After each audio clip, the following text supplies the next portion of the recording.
Good morning, everyone. 12th Commerce Economics subject economics. Now the concept is types of unemployment. इससे पहले हमने meaning देखा था जिसमें आपको ये बताता है that when persons search in the job and work do not get the job as a current wage rate, that's called unemployed, and the type of situation is known as unemployment. While discussing the nature or types of unemployment, it is necessary to know the nature of economy. Unemployment के types को अगर देखना है तो उसके लिए सबसे पहले हमें इकोनॉमिक का नेचर देखना पड़ेगा. Because the nature of unemployment is different in developed and developing economy, generally in developed countries, lack of effective demands resulted from trade cycle creates unemployment. This is mainly for a short term. जो develop countries होता है यहाँ पर जो होता है ना काफ़ी ज़्यादा इफ़ेक्टिव थिंग्स होती है, प्लस लोगों को इतना ज़्यादा वर्क मिल जाता है कि वहाँ पर अनएम्प्लॉयमेंट का रेशियो उतना ज़्यादा होता नहीं है. अगर होता भी है तो बहुत ज़्यादा शॉर्ट टर्म के लिए. In developed countries generally we find cyclicals and fractional unemployment which can be solved by increasing effective demands. वहाँ पे मोस्ट ऑफ डिमांड्स इंक्रीज होती रहती है, so the production is also high. Now for the process of production we need a employed people. So here is the opportunity of employment is to generate. Whereas in the countries like India, because of high population's growth rate, labor supply constantly increase. But on the other hand, because of structural limitations, employment rate rises at a lower pace, which gives rise to the problems of unemployment. यहाँ पर ये बात की गई कि India जैसी जो developing countries होती हैं यहाँ पे सप्लाई तो बहुत ज़्यादा है लेबर का, लेकिन सामने जो एम्प्लॉयमेंट की अपॉर्चुनिटी होनी चाहिए वो एविडेंट रेशियो में होती नहीं, वो काफ़ी ज़्यादा कम होती है due to limitations of our structures.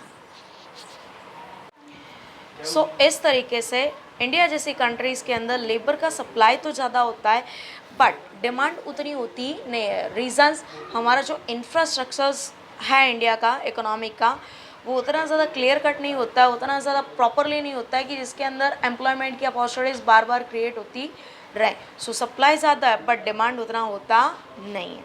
So peoples faces the problems of unemployment. That means unemployment in India is structurals in the natures and for long term. So यहाँ पर लॉन्ग टर्म के लिए अनएम्प्लॉयमेंट की problem देखने को मिलती है. This can be solve by introducing economic, socials and political change और थ्रू डेवलपिंग इंफ्रास्ट्रक्चरल फैसिलिटीज़. यहाँ पर हमें सबसे पहले क्या करना पड़ेगा, इकोनॉमिक ग्रोथ को हाई करना पड़ेगा, सोशल एंड पॉलिटिकल जो स्ट्रक्चर है उसको चेंज करना पड़ेगा, एंड जो हमारा डेवलपिंग इंफ्रास्ट्रक्चर है उसकी भी जो स्पीड है उसको भी हमें काफ़ी ग्रो करना पड़ेगा, तो जाकर के लोगों को यहाँ पर एक तरीके से एम्प्लॉयमेंट की फैसिलिटीज़ मिलेगी. To know the nature and types of unemployment, Shri Raj Krishna committee report in 2011 and 12 has given 4 measures. Now here is Sri Raj Krishna committee is too important and their report is also important because in the current time only on one person who provide the report related to the unemployment is only on Sri Raj Krishna.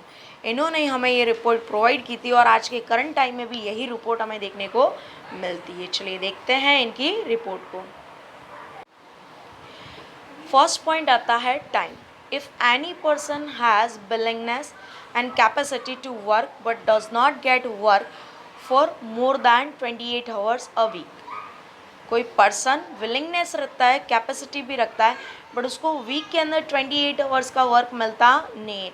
28 hours यहाँ पे दिए गए, आपको बताया जाए कि particularly एक days के अंदर आपको 8 आवर का वर्क मिलना चाहिए. तो हमारे वीक के अंदर कितने डेज़ होते हैं, टोटल 7 डेज़ के अंदर अगर वर्किंग डेज़ काउंट करें तो संडे की हॉलीडेज़ होती है, बाकी की जो 6 डेज़ होते हैं अगर 8 आवर्स के हिसाब से देखा जाए तो 8 6 48. इस तरीके से हमारे पास 48 आवर्स का कामकाज होना चाहिए. तो यहाँ पे आपको मिलता है 28, मतलब 3.5 डेज़ का, उससे भी कम मिलता है, उससे ज़्यादा का मिलता नहीं है. So the persons do not get 28 hours in a week. He is said to be intensively unemployed. but those who are employed for more than 28 hours and less than 42 hours in a week, then they are considered as a less intensive unemployed. जिनको 28 hours का भी काम नहीं मिलता week में, वो मोर intensively होते हैं, मतलब उनके पास वीक के आधे दिनों का भी काम नहीं होता है। और जिनको 28 आवर्स से ज़्यादा और 42 आवर्स से कम का काम मिलता है, these are called less intensively unemployed. In short में इनको वीक में आधे डेज का एम्प्लॉयमेंट मिलता है बट फुल एम्प्लॉयमेंट मिलता नहीं है। सेकेंड पॉइंट आता है income. When a persons get very less income which cannot solve the problem of his property, then from income point of view he is called poor.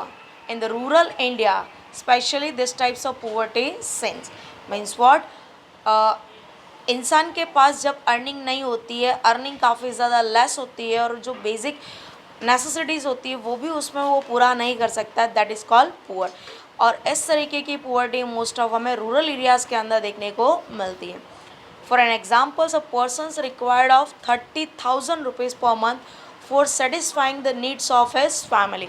किसी persons को अपनी family की needs को satisfy करने के लिए पर मंथ 30,000 चाहिए, but earning only on 15,000 और less than that from his present job. But जो करंट में वो जॉब करता है, काम करता है, उसको उससे सिर्फ से 15,000 या उससे कम की सैलरी मिलती है। So what we needed a 30,000 and how much we will get 15,000, so called poor. तो यहाँ पे वो पर्सन्स पुअर कहलाएगा।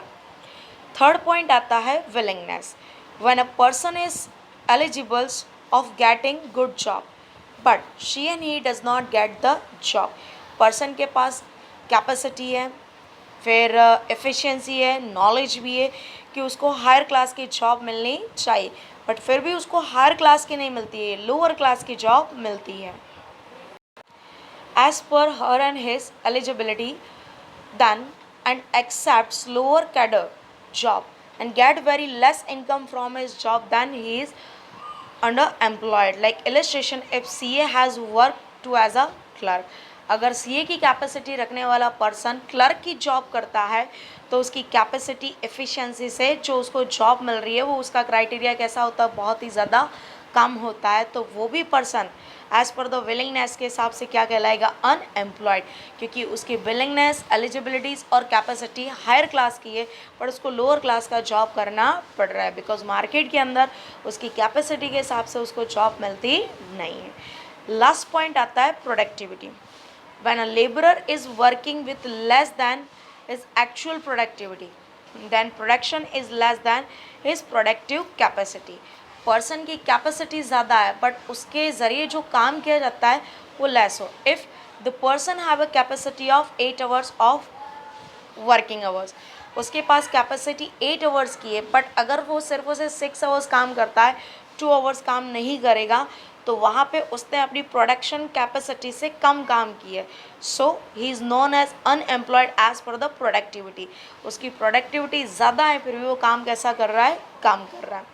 Like in illustrations, a person can make 20 meter cloths in a day but get a job where he can make only 10 meters cloth. Person एक दिन के अंदर 20 metre clothes बना सकता है बट उसको जो जॉब मिलती है वहाँ पे वो सिर्फ 10 मीटर क्लॉथ बनाता है। तो यहाँ पे आप देखिए कि उसकी कैपेसिटी कितने की है, 20 मीटर्स की, और करता कितना है, 10 metres. It is less than और more than, so it is a less than, उसकी कैपेसिटी से कम है।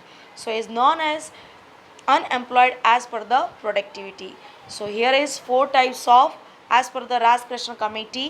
फर्स्ट टाइम पीरियड है, टाइम पीरियड के हिसाब से उसने बताया है कि अगर किसी पर्सन को वीक में 28 आवर्स से कम वर्क मिलता है इज़ कॉल्ड इंटेंसिवली अनएम्प्लॉयड, और किसी पर्सन को 28 आवर्स से ज़्यादा और 42 आवर्स से कम का काम मिलता है इज़ कॉल्ड लेस इंटेंसिवली। दूसरा आता है as per the basis of income, जिसमें आपकी रिक्वायरमेंट ज़्यादा होती है बट आपको इनकम कैसी मिलती है, कम। हमारी रिक्वायर्ड 30,000 की है और हम अर्निंग करते हैं 15,000, so we known as poor as per the income.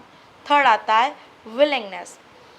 Willingness ये कहता है कि आपके पास eligibility and capacity higher class के जॉब की है बट मार्केट में उसकी अपॉर्चुनिटीज़ अवेलेबल ना होने के कारण आपको वो जॉब मिल पाती नहीं. So you are ready for the lower class job.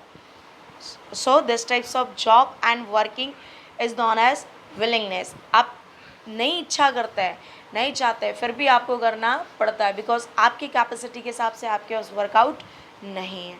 And last आता है productivity. When the person have a higher capacity of productions but he gets and he do the work of less capacity. उसकी capacity ज़्यादा है but वो अपनी capacity से भी less work करता है, then this is topic known as productivities points. So 4 types से हमारे पास अनएम्प्लॉयड पीपल्स होता है, as per time, as per income, as per willingness and as per productivity. तो यहाँ पे आपको जितने भी अनएम्प्लॉयमेंट के टाइप सिखाए जाएंगे तो सबसे पहले आपको ये बेसमेंट देखना रहेगा बिकॉज 2011 एंड 12 के अंदर ये जो राजकृष्ण कमेटी ने हमें बेसमेंट दिया है ये अभी भी कंटिन्यू है. इसके बाद कोई दूसरा बेसमेंट हमारे पास आया नहीं है. नाउ इसके बाद आते हैं टाइप्स ऑफ अनएम्प्लॉयमेंट. ये अलग अलग तरीके के हैं. ये टोटल 5 मार्क्स में भी आ सकता है और ईच एंड एवरी पॉइंट अगर आपको पूछता है तो इट्स कम इनटू द 2 और 3 मार्क्स. सो आज के लिए इतना ही, बाकी का हम चलेंगे नेक्स्ट लेक्चर में. Thank you.